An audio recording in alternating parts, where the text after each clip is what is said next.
بصوا ده اندومي مصري لسه نازل جديد. يا عم سكت العصافير دي. لا بهزر. هم عاملين الكيس، بصوا الشكل شبه الاندومي الكوري بالظبط. شبه الاندومي. حاطه طبعا الكيس ده عامل 15 جنيه. بصوا شكله، اسمه كيكو دراجون. هو لازم دراجون. هي شركه مصريه.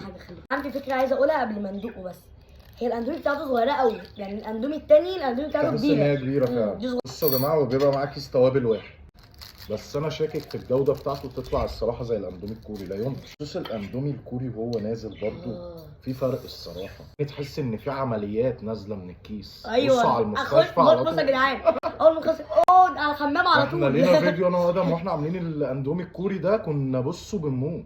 يلا ديمو. يلا بينا. بس طعمه حلو الصراحه برضو عشان ما نظلمش الشركه.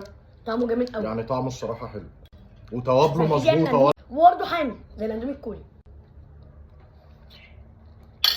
وادي العصافير اللي مزولانا من اول الفيديو، جبتهم من قفاهم اهو. يلا باي. يلا باي.